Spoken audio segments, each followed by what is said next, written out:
The antiseptic scent of bleach and sterile gauze was the smell of Nia's life. It clung to her hair, her skin, the fibers of her light blue scrubs. It was a clean smell, a smell of order and control, but today it felt like it was choking her. "Nurse," Dr. Evans said, his voice a low sneer that he reserved just for her. He didn't use her name. He never did.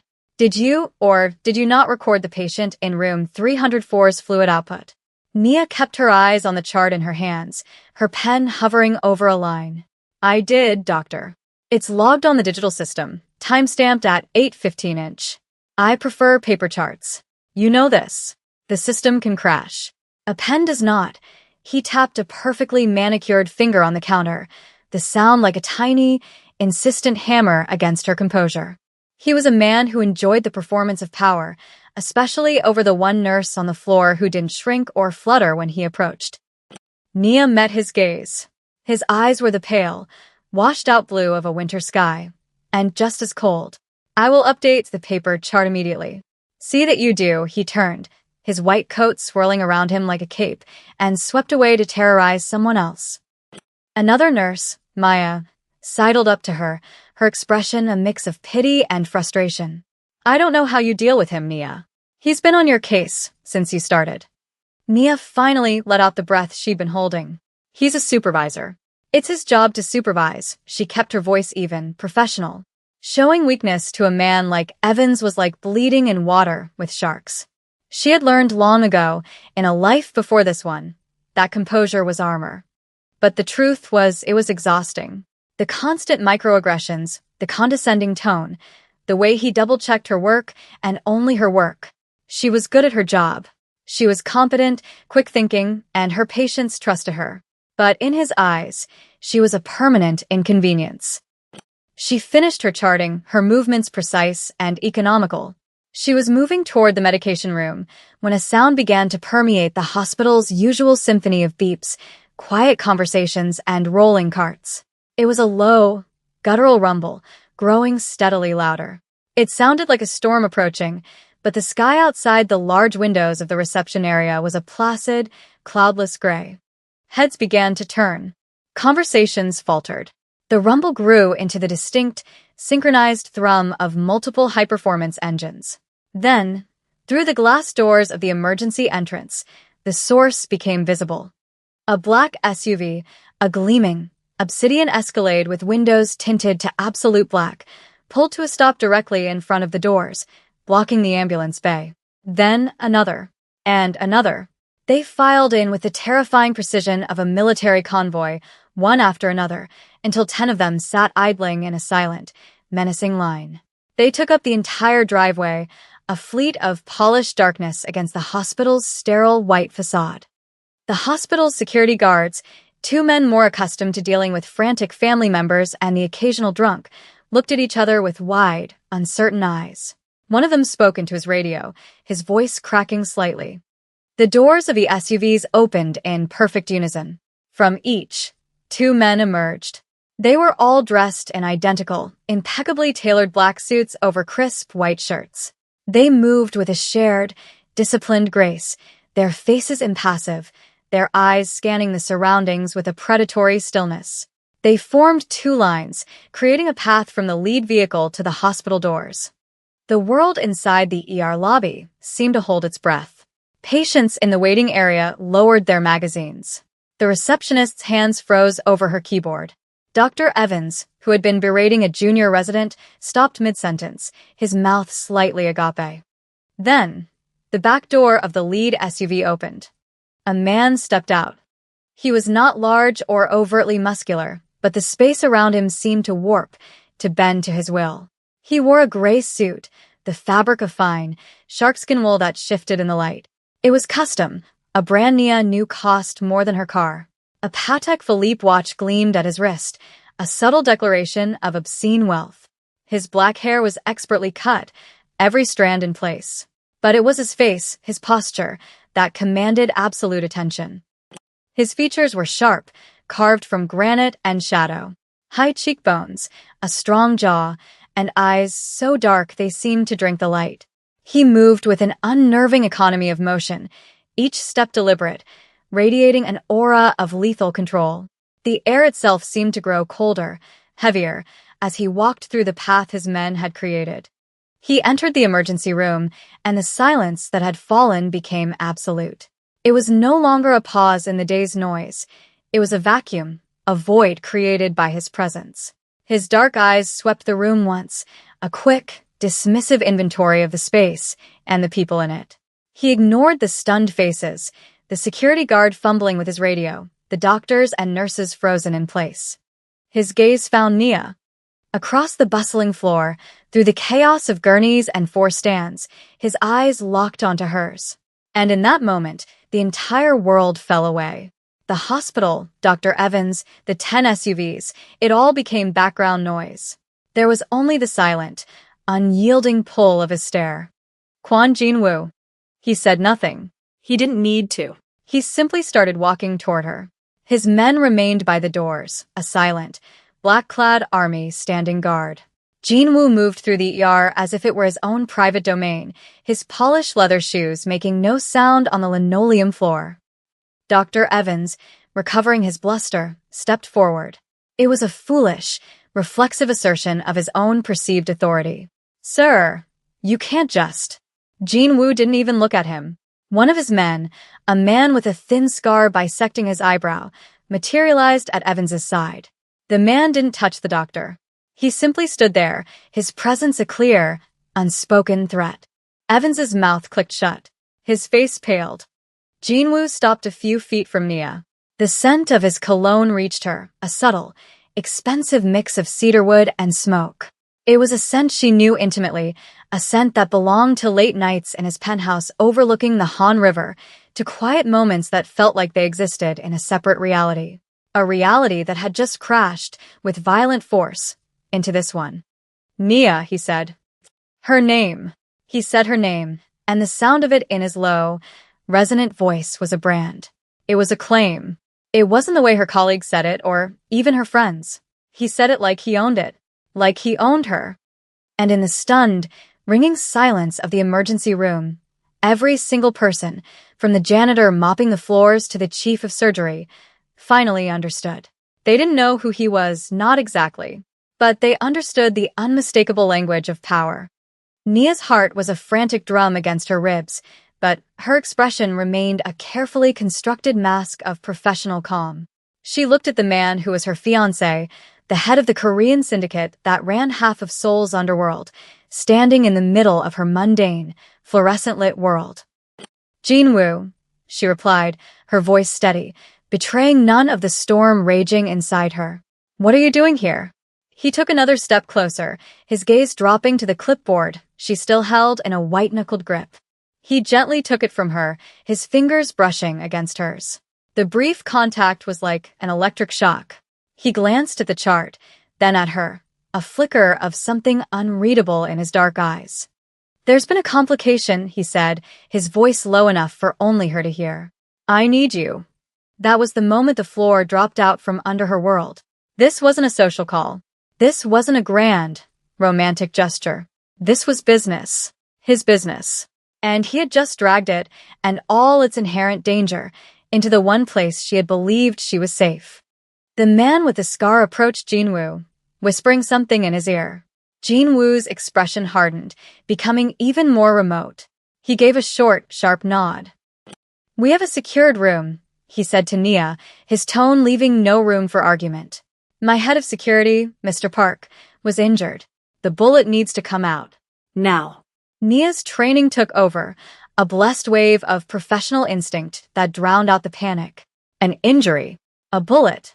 That was a language she understood. "The surgeons here are the best in the city. He needs a proper operating theater." "No," Jinwoo said, the word absolute. "No hospital records. No outside surgeons. Just you." He looked at her, and for the first time, she saw the crack in his marble facade. It was a sliver of desperation, of vulnerability, and it was aimed directly at her. "I trust you." The weight of those 3 words was heavier than any threat. Trust in his world was a currency more valuable than gold, and far more rare. He was placing the life of one of his most important men in her hands. "Where is he?" she asked, her voice crisp and professional. They're bringing him in through a service entrance. A private suite on the top floor has been acquired. Acquired. She knew what that meant. Money, intimidation, or a combination of both had cleared a space for them. The hospital had unknowingly become a black site for the syndicate. She gave a curt nod. I'll need a full surgical kit, a portable monitor, plasma, and a crash cart. Tell your men what to get from the supply closets. They'll need my authorization code. She rattled it off without hesitation. As she turned to lead the way, she passed Dr. Evans. He was staring, his face a comical mixture of fear and disbelief. His washed-out eyes met hers, and for the first time, she saw no condescension, only raw, unadulterated shock. He looked from her to the terrifyingly still man in the gray suit, and a dawning, horrified comprehension spread across his features. That was when Nia realized her old life was over. It had ended the moment the first SUV had rolled to a stop. She was no longer just a nurse who was good at her job. She was the fiancée of Kwon Jinwoo. And in his world, there were no half measures. The private suite was one of the luxury rooms reserved for wealthy donors, a space more like a five-star hotel than a hospital room. Jinwoo's men had been brutally efficient. The floral arrangements and complimentary fruit basket had been swept aside. Sterile drapes covered the plush furniture. Two of his men, stoic and silent, stood guard outside the door. Inside, another man was setting up equipment he'd procured from the supply rooms with an unnerving speed. On the bed, stripped of its fine linens and covered with a sterile sheet, lay Mr. Park. He was a man Nia recognized, a formidable presence who was always at Jinwoo's side. Now he was pale, his breath coming in shallow, pained gasps. His suit jacket and shirt had been cut away, revealing a blood-soaked makeshift bandage on his abdomen. Nia snapped on a pair of gloves, her mind shifting into a purely clinical state. This was her domain. Here, she was the one in control. Vitals. The man setting up the equipment answered without looking up. Blood pressure is 90/50 and dropping. Pulse is 130. Too low. Too fast. He was bleeding out internally. He needs a surgeon, Jinwoo. I'm a nurse. I can stabilize him, I can assist, but removing a bullet from the abdomen is not something I can do alone. You will not be alone, Jinwoo said. His voice was calm, but his hands were clenched into tight fists at his sides. He was watching Mr. Park, his expression a mask of cold fury. Our doctor is on his way. He was delayed. But the bleeding won't wait. You need to stop it. Nia moved to the bedside, her hands quick and sure as she cut away the rest of the bandage. The entry wound was small, deceptively clean, just below the ribcage on his left side. There was no exit wound. It's likely hit the spleen or a kidney, she murmured, more to herself than to him. She pressed gauze to the wound, applying pressure. Who did this? The question hung in the air, thick with unspoken implications. A rival, Jinwoo said, his voice flat and devoid of emotion. But Nia knew him. She could hear the rage simmering beneath the ice. They've been testing our borders for months. This was an escalation. They ambushed his car. He paused, his gaze shifting from Mr. Park to her. It was a message. Meant for me. Nia felt a chill that had nothing to do with the room's air conditioning. A message. Mr. Park was dying on this bed as a message. Someone from the inside gave them his route. Jinwoo continued, his voice dropping lower. A traitor. That was his wound. Not a physical one, but the deeper, more corrosive wound of betrayal. In his world, loyalty was absolute. Betrayal was a death sentence. The failure to protect his own, especially a man as trusted as Mr. Park, was a stain on his honor. He had failed to see the snake in his own house. Nia worked, her focus narrowing to the man on the bed. She started in 4-line, pushing fluids to get his pressure up.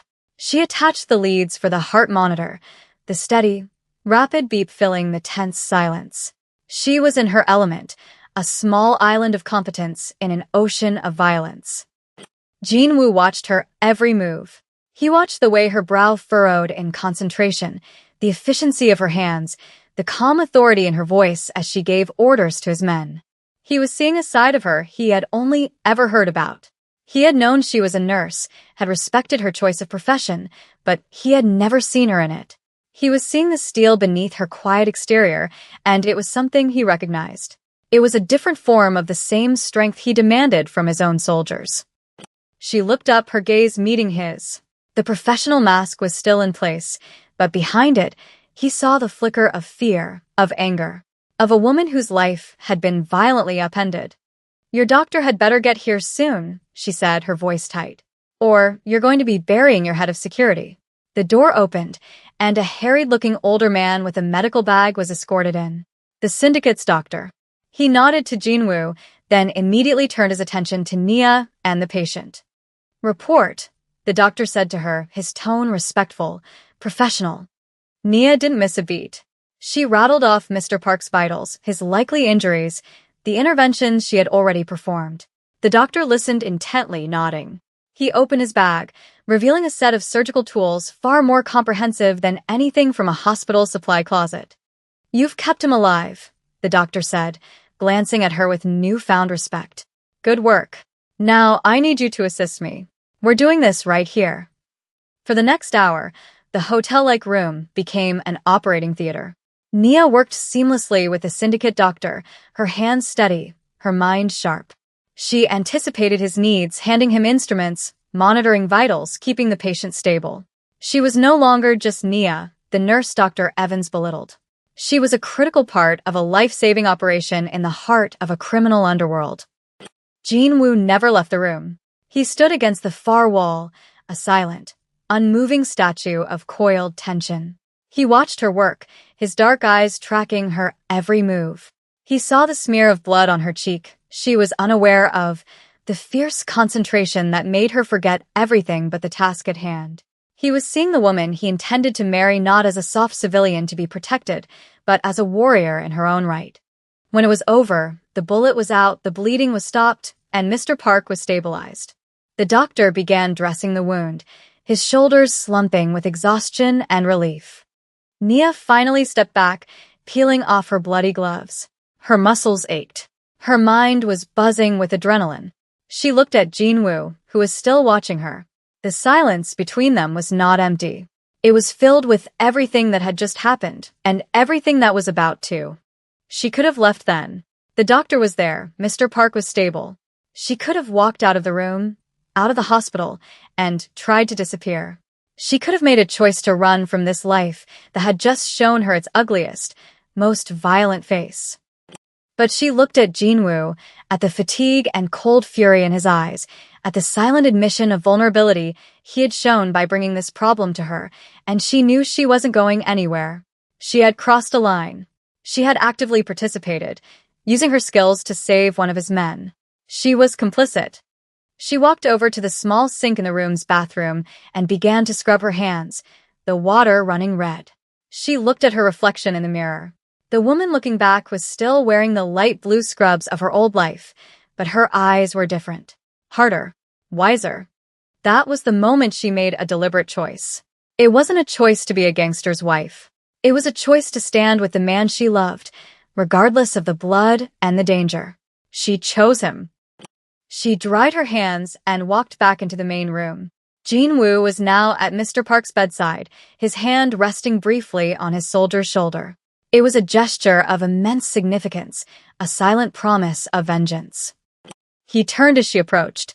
They stood less than a foot apart, the air crackling with a tension that had nothing to do with the medical emergency. It was something more personal, more charged. "You should go," he said, his voice a low rumble. "It is not safe here." "And go where, Jinwoo?" she asked, her voice quiet but firm. "Back downstairs to pretend none of this happened? To let Dr. Evans write me up for abandoning my post?" A humorless smile touched her lips. "I think that life is over." His eyes searched hers. He saw no fear, no regret. Only a startling, resolute strength. "Nia," he began, but he didn't seem to know what to say. So she said it for him. "I'm not leaving." That was their first charged moment, born not of romance, but of shared crisis.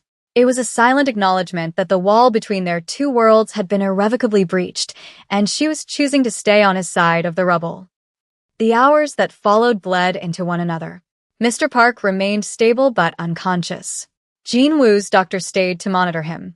Jean Woo himself became a predator in a cage, pacing the confines of the suite, his phone buzzing intermittently with clipped, coded updates from his men who were hunting the traitor. Nia, running on fumes and adrenaline, did what she knew best. She cared for her patient. She checked Mr. Park's vitals, changed his dressings, and managed his IVs. The routine of it was a comfort, an anchor in the storm. Around dawn, the danger escalated. Jean Woo received a call. His face, already grim, became a mask of ice. He ended the call without a word and looked at Nia. "They know we're here," he said. Not a question. A statement. The traitor gave them everything. A new kind of fear, cold and sharp, pierced through Nia's exhaustion. This wasn't an abstract threat anymore. The rival faction, the men who had put the bullet in Mr. Park, were coming here.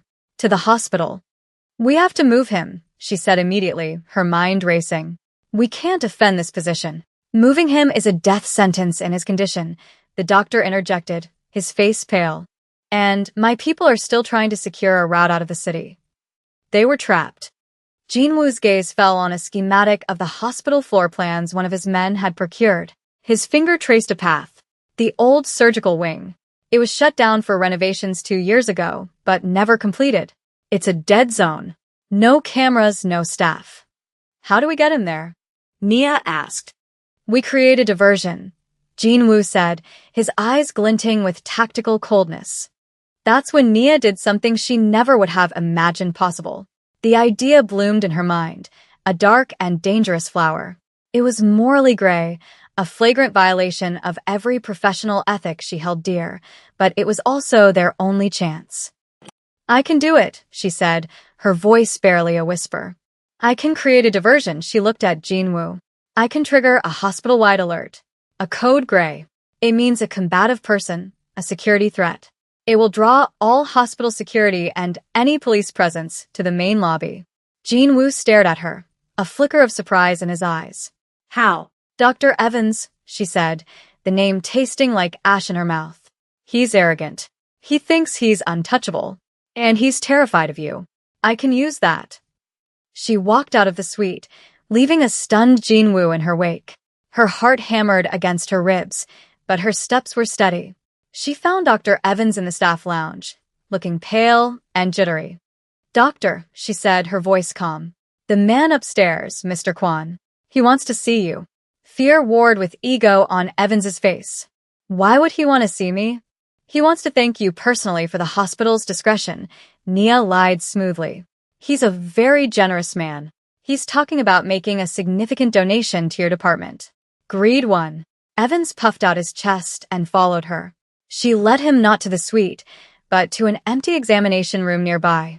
The moment he was inside, she stepped back out and keyed a code into the wall panel. The lock clicked shut.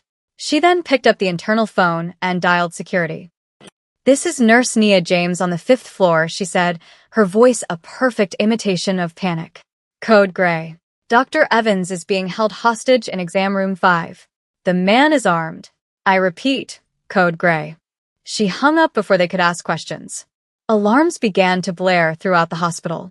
On the overhead system, a calm female voice announced the code, directing all staff to remain in place and all security to respond to the 5th floor lobby. She had just framed her supervisor for a hostage situation to create a diversion for the Korean Mafia. She had crossed a line she could never, ever uncross. She raced back to the suite. Jean Woo's men were already moving, transferring a still unconscious Mr. Park to a gurney. Jean Woo looked at her, his expression intense. He knew what she had done. "Go," she urged. "You have maybe 10 minutes. He grabbed her arm, his grip firm but not painful. He pulled her closer, his dark eyes boring into hers. The scent of cedar and smoke filled her senses. "You should have run," he said, his voice a low, rough growl. "The moment you saw my car. Why didn't you run?" It was the confession. Not of love, but of something deeper, more dangerous. It was his admission that he had brought this darkness to her door, and his shock that she hadn't fled from it. Nia looked up at him, her heart aching with a truth she could no longer deny. "I told myself staying was for the patient," she said, her voice shaking slightly. I was lying to myself. The admission hung between them, more intimate than a kiss. He saw it in her eyes, the same fierce, unwavering loyalty he demanded from his men, given to him freely. Before he could respond, one of his soldiers appeared at the door. They're here. They used a contractor's entrance. The rival faction was inside the hospital, and they were no longer just targeting Jinwoo. They knew who had helped him. They knew about the nurse. Jinwoo's face became a mask of lethal calm. Get him to the old wing. Now he looked at Nia. You stay with me. It was not a request. It was an order, an act of possession.